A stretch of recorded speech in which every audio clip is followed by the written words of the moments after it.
Welcome to the 401k Marketing Podcast.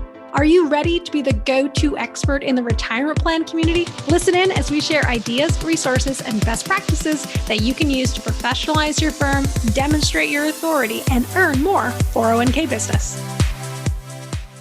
Marketing is key to staying in front of clients and prospective clients, but it can take so much time.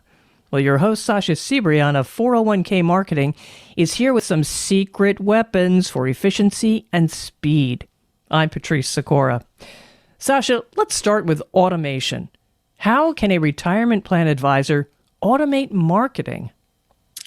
Well, thanks for the introduction, Patrice. And yeah, that's a really good question. I think I'll start with just kind of briefly explaining what marketing automation is. So if you're unfamiliar with marketing automation, this is all about using softwares and apps to automate your marketing activities. So you would automate repetitive tasks like email marketing, social media posting, and then even ad campaigns. And it's really not even just for the sake of efficiency, but it's also so you can provide a more personalized experience for your clients, your prospects, without having to manually do anything, which is, of course, what we love, working smarter, not harder. So wait a minute. Going back to the automation, how can you make automation personal? To me, it's like, blanket marketing. It's not, how can you get that personal touch? Yeah. And I can definitely dive into this later, but I'll just briefly say, so for example, if you're doing like email marketing, a lot of these softwares have what they call personalization fields. So when you're putting in someone's contact information into, let's say, your constant contact account, you put their name, first and last, company, maybe like the plan name. And then when you're writing an email, you can put in a personalization field within the body of the paragraph that will like mention their company, their name. So there's a ton of different really cool ways you can do it. And to me, I just think that's a lot easier than just making everything so general. And there's a lot of additional ways you can do that too, but that's just like kind of what I would say is one of like the most basic things to do to make your emails more personal. Put their name in the subject line, put their company name in there so that they feel that that marketing touch point was targeted towards them. Okay. And then so your question was, how can advisors automate marketing? So we live in this technology age. There's a ton of apps, programs, platforms, softwares that are created every day, and you want to take advantage of them. So again, working smarter, not harder. It could not be more true when it comes to marketing automation. When you identify all the different channels that you want to market on, your website, email, social media, SEO, then you can discover what softwares and apps are created to automate those processes. And it's quite amazing because there's literally an app for everything. Okay, an app for everything. Well, where do you start? So I would say start with strategy before you move into your automation. So we may have already talked about this on a podcast before, but if not, when you start with strategy, it's kind of like know who you are. So your advisor, your company, what your message is, what marketing content you're going to use to create and utilize and promote that message, and then what the implementation is going to look like. So when you're implementing your content and you want to quote unquote be everywhere on the internet, automation will be your best friend. So when you're getting started, nail down those channels that you want to promote your services on. And then you kind of start that research phase. What platforms are the most popular? What's compliance approved? So if you're with a broker dealer, most broker dealers have a list of vendors that you can choose from. And I'll spend some time going through some of our clients' favorites that have made their life so much easier when it comes to automation and making sure that their marketing gets pushed out on that consistent, regular basis. All right. How can automation help an advisor save time? I mean, creating the time that they need to focus on their practice. Yeah, absolutely. And that's a big thing because marketing, it can feel like this big daunting, overwhelming task really quickly if you don't have a plan in place, or maybe you've never tried marketing and it can be a little intimidating. So when you have this automated strategy, not only do you know that your marketing is always on and working, but it's not going to be manual. And when you do things manually, it takes up more time. You stop middle of your day, you have to dedicate time to it. Whereas if something is automated, you can dedicate a set amount of time, maybe like once a month, once a quarter, to get everything up and running. And then it runs on a consistent timeline, on a trigger where, every week it's sending material. So just a real life example. When we onboard clients and they're going to do any type of email marketing, I have them set up this welcome campaign in their email marketing software. So it'll include a welcome email, and that will introduce who the advisor is, maybe a brief background, and why the reader is receiving the email. And then from there, there's a series of emails after that will have educational material on, fiduciary plan governance, financial wellness, plan design, administration, all those best practices. And what's nice is once they turn that automation on, anytime they have a new prospect or they get a list of prospects and they want to add them to their campaigns, they just add them into that campaign.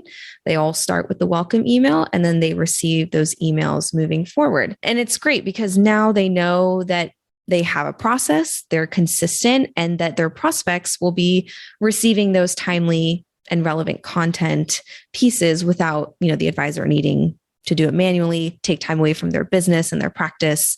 They have it all automated. Well, now you're talking about email here, but how can you make sure you're not going to get caught in a spam filter? Oh, yes. So a couple pro tips for spam filters, because they're getting smarter. Getting better, yes. They're getting better, which is it's a great thing. But, when you're marketing to people, you want to make sure you know what will set those spam filters off. So there's a couple different things you can do. The first one is don't spell out any URL links. So don't write out your website, hyperlink it. So instead of like www.401k-marketing.com, I would put visit our website, and then I would hyperlink the website there. Oh, nice. Okay. Yeah, it's kind of one of those little things that you wouldn't think of, but those are things that spam filters look at.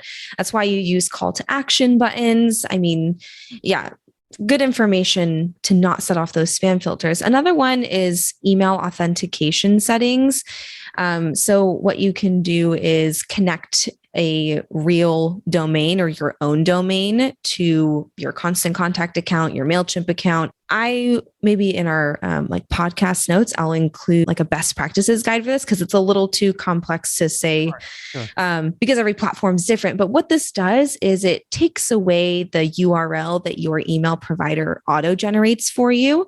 And it uses your own URL, which will get past spam filters, which is really nice. And another couple ones that I would say for spam filters is that there's a lot of great websites out there that you can find keywords that are like no-goes for spam filters. One of them is using like free.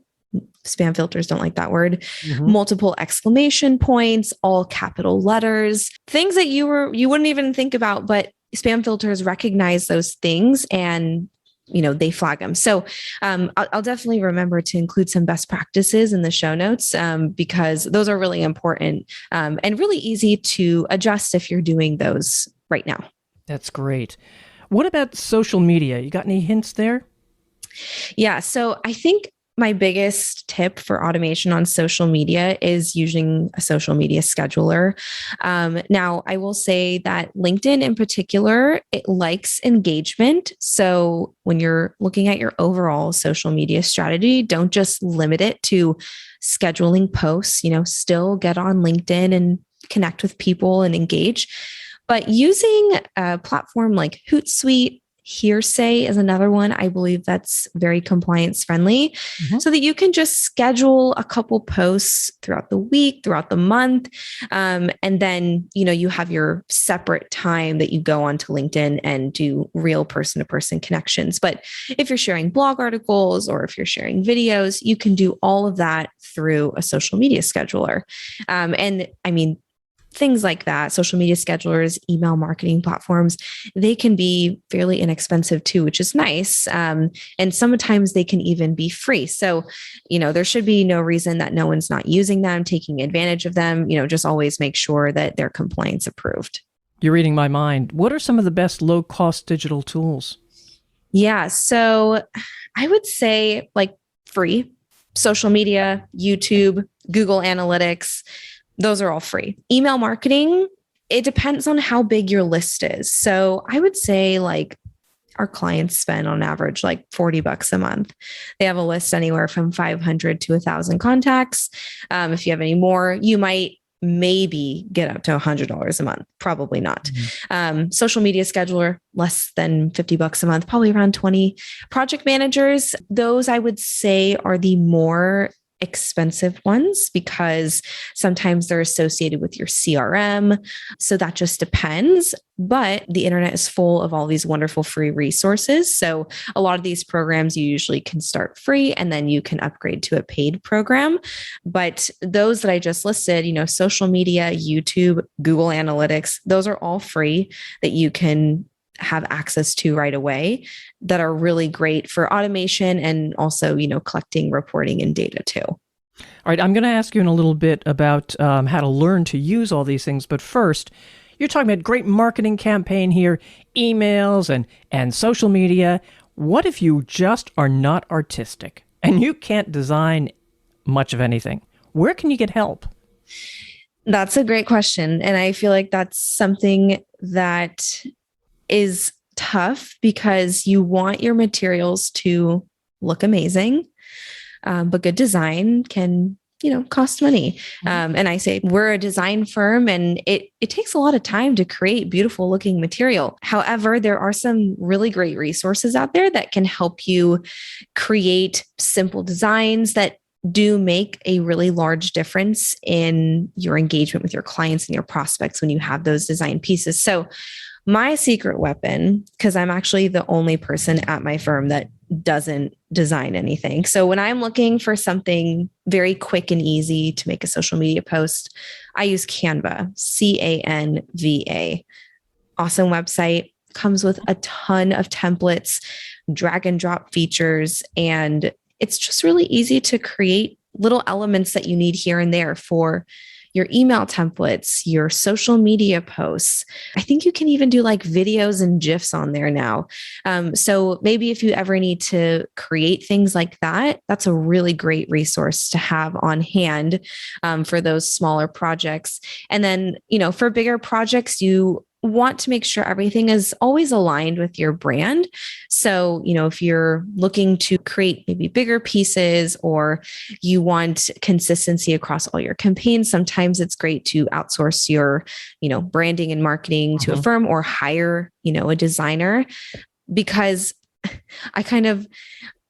I don't love when I see one gorgeous piece on someone's website and then the rest of their branding just doesn't match it, or vice versa. You want everything to match. So, just remember that you can achieve really great design. It may take a little bit of time to find the right person to create those materials for you or find a vendor, but it's definitely absolutely part of that marketing process. All right. Now, this is the question I promised to ask a little bit ago. How can you learn to use these? Is it just trial and error, or are there tutorials that really are worth it? Yeah, I would say it's a little bit of both. So a lot of these programs, they have, tutorials when you onboard with them. You may get like a relationship manager so that they can actually teach you how to use the platforms, YouTube. My tried and true, always can learn stuff on YouTube. But, I always say you do have to do a little trial and effort, always yourself. So you can try and learn, but most of those programs have people that you can call, you can do, support chat. For us, we have a advisor solution, retirement plan marketing, that we incorporate all of these channels that advisors can use. So we make sure that our clients are always utilizing their website and email automation, social media automation, SEO. And we provide a lot of hands-on coaching because, well, first of all, we want them to do it well and do it right. And we want to teach them the correct ways to do it. And it's always nice to have someone kind of like holding your hand throughout maybe like the first month, first quarter, so they can get comfortable learning how to do things. So, before, if you're brand new, before you try and maybe do everything on your own, ask for help, see if there are resources available from whatever software or app you're choosing, YouTube things. But I feel like for the most part, all of those softwares and apps, they always have some sort of relationship manager that you can get in contact with. All right, great. Then you've gotten a wonderful site up or a social media campaign, your email campaign. Where can you go to find out if it's working? Yes, my favorite question, because this is what everyone wants. They want to know the ROI. Right. I want to quantify the value of these marketing efforts. And rightfully so. You want to make sure that everything's working. So I feel like over the years, as I've seen clients grow and even internally, the best way to see how your marketing is working is to find as many data points as you can. So all of these softwares and apps, they offer reporting or reports for any campaigns that you're running. So the better you understand those data points, then you can see how your marketing is working. So you can use Google Analytics to see website traffic. Where is your website traffic coming from? Are they desktop? Are they mobile? How long are they staying on your website? Are they leaving after 2 seconds? Are they staying on one page for 20 seconds? All of those data points will kind of help you figure out, okay, where to better invest my marketing time, effort, and dollars.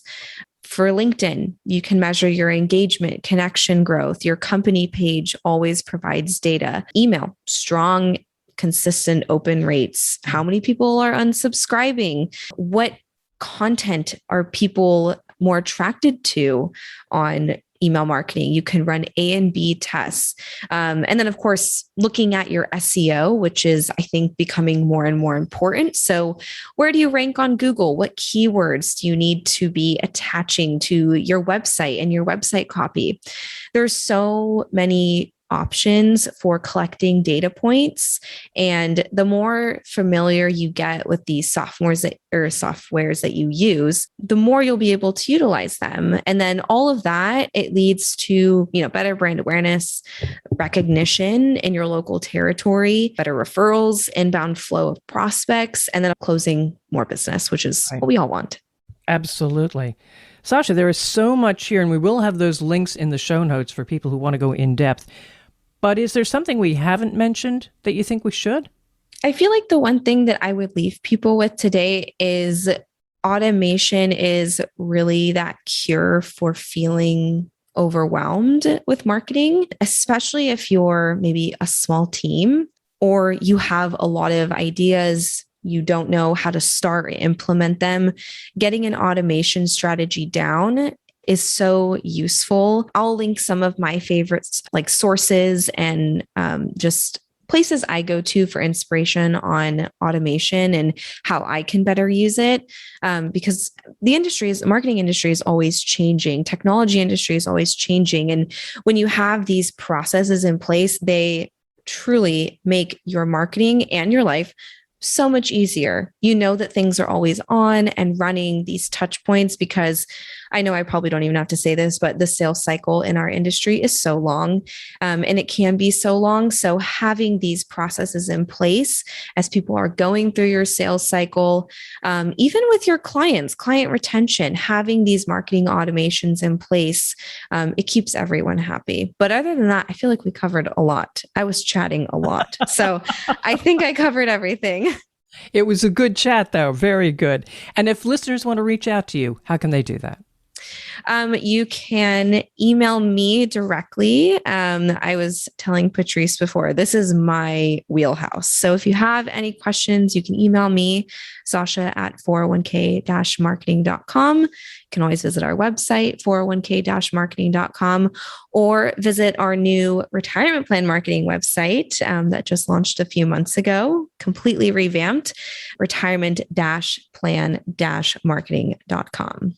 Fantastic. And that is Captain Sasha, people. Thank you. 401k Marketing. To stay on top of new episodes, follow or subscribe to this podcast, and of course, share with colleagues. I'm Patrice Sikora, and let's talk again later. Thank you so much for listening to today's 401k Marketing Podcast. Click the subscribe button below to be notified when new episodes become available. The information covered and posted represents the views and opinions of our guest and does not necessarily represent the views or opinions of 401k Marketing. The content has been available for informational and educational purposes only. We hope you enjoyed.